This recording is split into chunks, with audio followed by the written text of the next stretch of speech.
Namaste. I, JVN physiotherapist Dr. Pinky Khandelwal, Assistant Professor under the Faculty of Physiotherapy and Diagnosis. Today we have the topic we will discuss about the biophysics of ligament. Okay. First, whatever the topic we will study, first of all we study about the topic details कि अपन topic के बारे में क्या पढ़ने वाले हैं.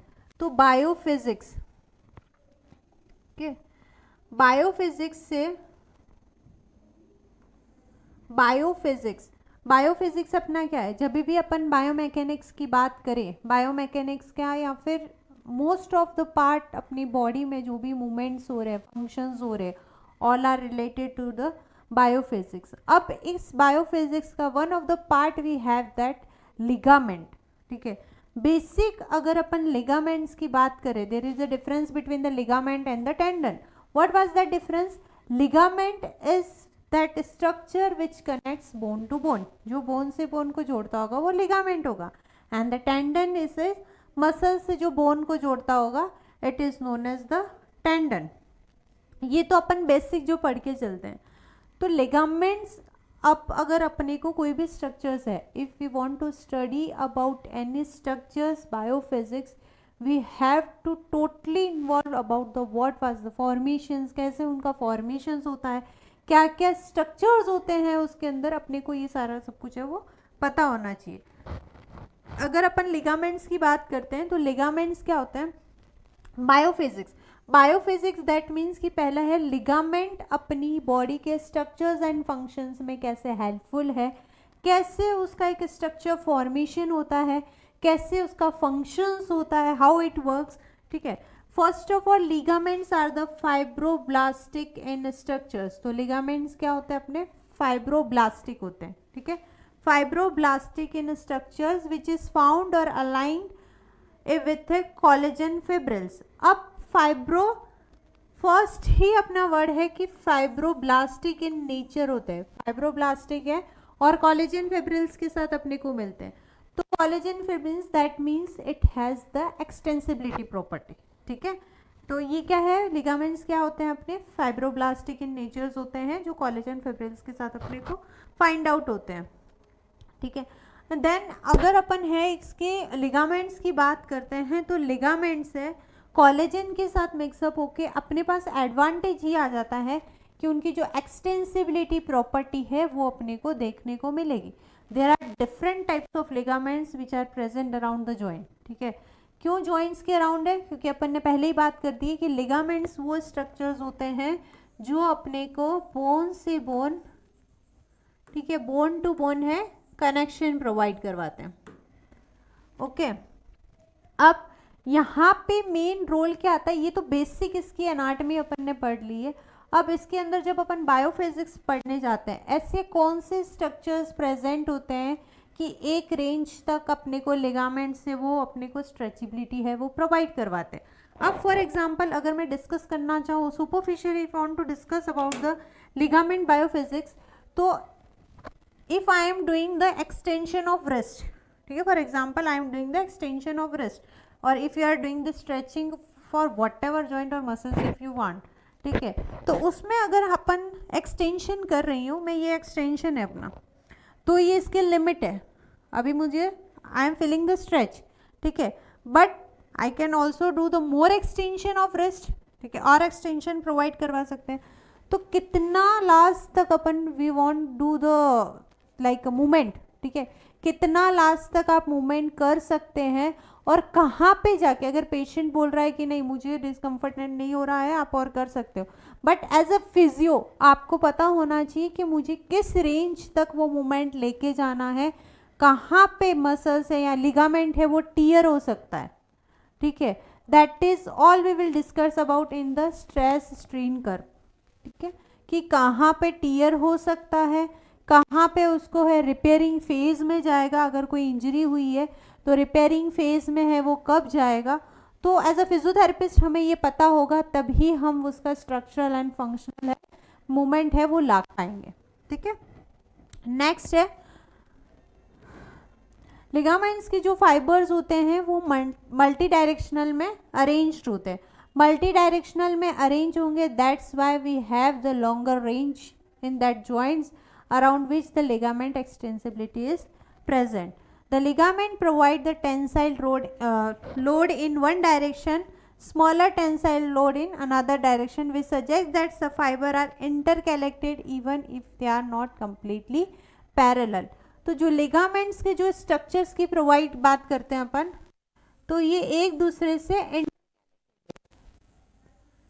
ठीक है, दैट मीन्स भले मल्टी डायरेक्शनल हो, इंटरकैलेटेड है, इसीलिए ऐसा नहीं होता है कि आप जब भी एक कोई मूवमेंट कर रहे हैं तो मूवमेंट है मल्टी डायरेक्शनल है। मल्टी डायरेक्शनल का मतलब इसमें ये है कि जितना भी मल्टी डायरेक्शनल लोड आता है they are controlling that, okay. At some point, specific orientation may vary among the fibers bundle, which is depend on the functions of the ligaments.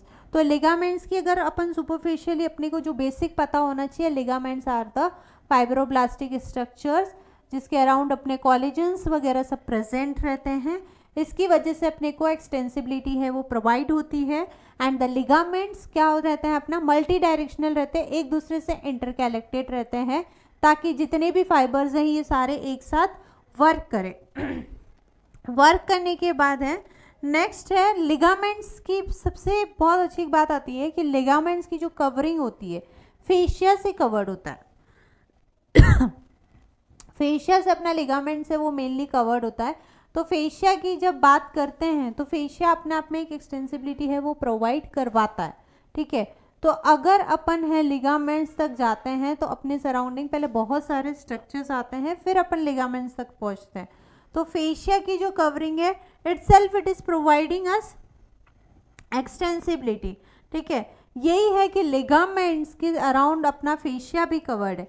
Fascia का एक बेसिक एग्जांपल लेना चाहे तो अपनी body में अगर if you disturb the fascia, fascia होता क्या ऑल ओवर द बॉडी जो कवरिंग रहती है अपनी बॉडी की that is known as the fascia. अगर आप मोटा मोटा एग्जांपल लेना चाहते हैं तो लाइन की जो कवरिंग आती है अंदर वाइट कलर की सेम एज अपने बॉडी में ऐसी कवरिंग होती है, ठीक है। अब ये जो कवर्ड कर रही है फेशिया एक दूसरे को कवरिंग कर रही है तो एक दूसरे का जो मूवमेंट है वो भी कोरिलेट कर रही होगी और कहीं पे अगर बॉडी स्ट्रक्चर अफेक्ट हुआ है तो दूसरा बॉडी स्ट्रक्चर भी अफेक्ट होगा। अब जैसे कि अपन बात करते हैं बॉडी में अगर है हेड का कहीं फेशिया अगर आपका है डिफेक्ट हुआ है या फिर कोई भी इंजरी हुई है उसकी वजह से उसके अंदर प्रॉब्लम हुई है तो देयर इज अ चांसेस कि वो अदर बॉडी पार्ट्स है वहाँ पे भी पेन करे अफेक्ट करे। क्यों करते हैं इसीलिए बोलते हैं as a physio we have to treat patient as a whole. अब पेशेंट का ऐसा नहीं है कि सिर्फ नी पेन के लिए आए तो you are focusing on that only, but you have to focus as a whole. उसका पॉस्चर वगैरह है उसका गेट आप क्यों चेक करते हैं क्योंकि उसकी वजह से कहीं और इफेक्ट ना आया हो और कहीं और इफेक्ट की वजह से मेनली उसकी है इफेक्ट्स है लास्ट में एंड पे वो इफेक्ट ना कर रहा हो।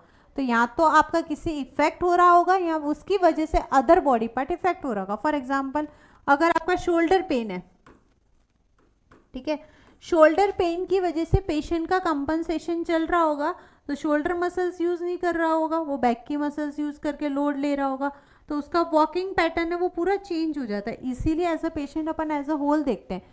तो कहीं एक की जगह का अगर है शोल्डर पेन में अगर फेशिया है वहाँ का डिस्टर्ब हुआ है तो वो दूसरी जगह का भी फेशिया डिस्टर्ब करेगा ही करेगा, ठीक है। तो लिगामेंट्स ऐसे स्ट्रक्चर से कनेक्टेड है जो खुद एक एक्सटेंसिबिलिटी है वो प्रोवाइड करवा रहा है। अब खुद एक एक्सटेंसिबिलिटी प्रोवाइड करवा रहा है तो it self has the greater अपने मोबिलिटी है वो प्रोवाइड होगी, ठीक है, ग्रेटर रेंज है वो प्रोवाइड होगी, ठीक है। तो यही अपनी बायोमैकेनिकल फंक्शनिंग में मेनली रोल आउट करता है। नेक्स्ट अगर अपन देखेंगे लिगामेंट्स के फंक्शंस क्या होते हैं, लिगामेंट्स अपने को क्या हेल्प करता है। सबसे बड़ी बात लिगामेंट अपने को रेंज जो एक्सटेंसिबिलिटी है जो फोर्सेस आ रहे हैं, ठीक है, कौन कौन से टाइप्स ऑफ फोर्सेस है to decrease the wear and tear forces, ठीक है। कौन से फोर्सेस डिक्रीज करता है आपके वियर एंड टियर फोर्सेस। अब वियर एंड टियर फोर्सेस क्या होता है जितनी भी अपन daily living we are doing the daily living activities, ठीक है, डेली लिविंग एक्टिविटीज में आपके जैसे वॉकिंग है स्टैंडिंग है ये लाइफ टाइम की आपकी एक्टिविटीज है। अब लाइफ टाइम की एक्टिविटीज़ है, मतलब कि कहीं ना कहीं आपकी डेली इंजरी है, रिपीटेटिव फोर्स वगैरह बॉडी पे आ रहे हैं। अब जितने रिपीटेटिव फोर्स है, फॉर एग्जांपल अगर अपन खाना खा रहे, ये मूवमेंट अपना है, एल्बो फ्लेक्शन हो रहा है, ठीक है, शोल्डर अब्डक्शन है, फ्लेक्शन है, उसमें जा रहा है अपना। ये सारे मूवमेंट्स कितनी बार अपन है खाना खा रहे, तो एक दिन में कितनी बार मूवमेंट हो रहा है, ठीक है, 1 वीक में कितनी बार मूवमेंट्स हो रहे होंगे, 1 मंथ में कितनी बार हो रहे होंगे, ईयर्स में। तो ये अपना ये एक रिपीटेटिव मूवमेंट हो गया।